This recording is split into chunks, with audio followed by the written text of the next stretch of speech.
What's happening? You got the Retro Gaming Hippie, and today I'm going to give you a little sneak peek at a hidden gem I found based on an excitingly great movie from a fantastic franchise, and it is called Predator Number 2. Released around 1991 time frame, which is when that film was released. The film itself is a fantastic entry into the series, and although it didn't have a big name star to push it through, it is in fact a great cast, a great setting, and of course it has a Predator. What's great about this game is it features the star from the major film, Danny Glover, at least in my opinion, as the main character you play is of darker skin tone, just like he is. You also get to cycle through many different weapons throughout the game, as well as carry around your own side piece throughout the game to eliminate various enemies, including both probably drug dealers and criminals, much like he did in the film, and of course the Predator itself. Your main goal is to run around and rescue hostages, and eventually you make your way to an alien ship. There's approximately, I think it was 8 or 9 levels to it. It plays very fast, kind of like a side-scrolling space shooter, if you will, but from a top-down point of view, much like a Zombie Ate My Neighbors or Smash TV. Controls are very well done. You can cycle between the special weapons that you pick up along the way, including predator weapons, which the predators will also use against you, and of course your side piece, which is always handy. It offers the ability to use a strafing technique if you're not using your special weapon or have one selected, which comes in very handy. But you think you will find that the bullets kind of follow your character as they go along, and it's not too difficult as you go. There are different settings to make the game easier or harder depending on your flavor.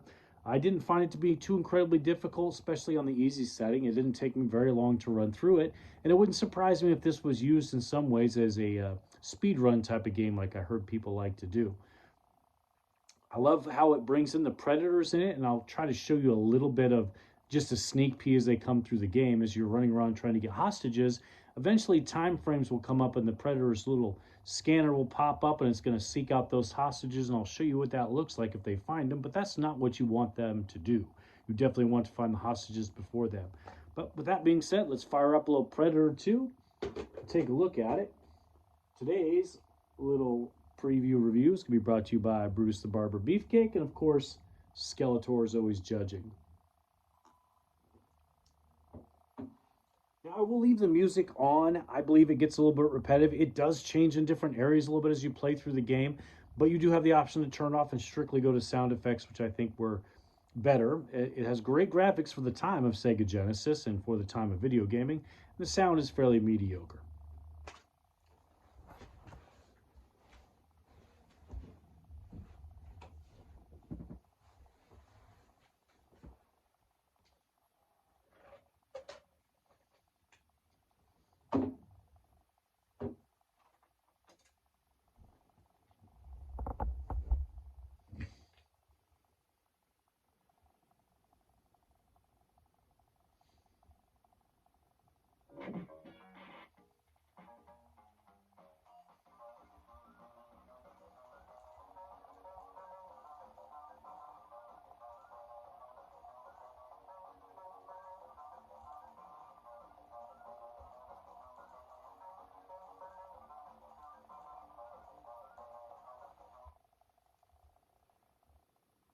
If you remember, like the game, you're a police officer, so we're going to start out by rescuing hostages and shooting down drug dealers.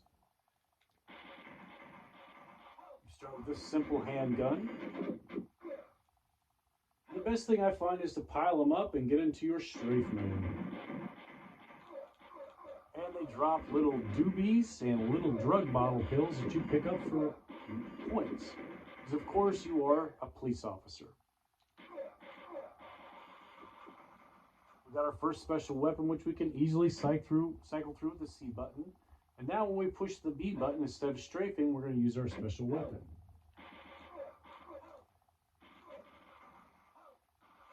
So in this case, it's a bit of a machine gun.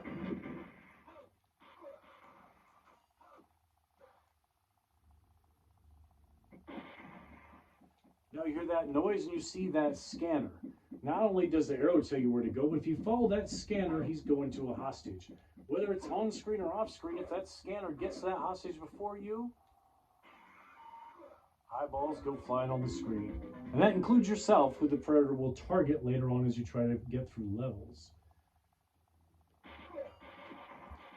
Various levels you'll find throughout this game include the subway, the meat locker, and the alien ship that take their scenery right out of the movie. Unfortunately, you don't get any cameos from Gary Busey and those feather federal agents. You simply make your way through the slaughterhouse from which the scene they were in. Of course, the criminals have different kinds of weaponry that they come across, like helicopters or armored trucks that are in your way, but mainly it's the predators who will do the most damage with their various weapons that you will fight in one-on-one encounters as you go along. At the same time, you're also able to pick up those weapons of the predators and use them just the same.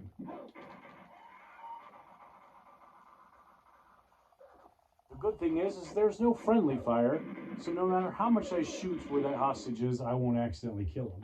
So many times you kind of run and gun through an area. There is no map to follow, but over time you'll see that little arrow that will direct you in the direction that you need to go. Whether it's to find a hostage you haven't found, or even possibly the exit. But once you get near the end of a level where there's an exit after the first one, you'll start to see a predator's radar that's going to track you down, so if you do not get to that exit, they will destroy you. However, you can generally run faster than the X-ray target of the predator.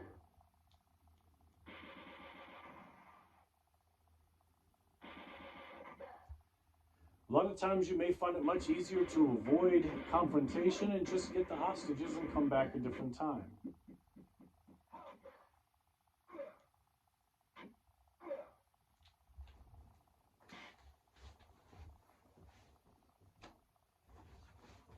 There you have it. There's my little hidden gem of Predator 2, which I also highly recommend if you haven't seen the film to go back and give it a rewatch, which I most recently did after picking up this game.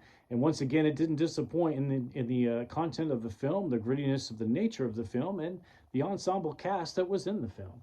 So if you're looking for a fun little game just to run through and have a good time, I do recommend Predator 2. However, I don't think unless you're really wanting to be a completionist, I wouldn't pay more than $5 to $10 for it. Although it is a good game, it's a pretty fast, quick game to get through. It doesn't really offer any major replay value that I could see. So other than if you wanted to have a complete collection and really wanted to have this pristine, I wouldn't pay more than probably $10 for it on the open market. But it is a game I recommend you give a shot.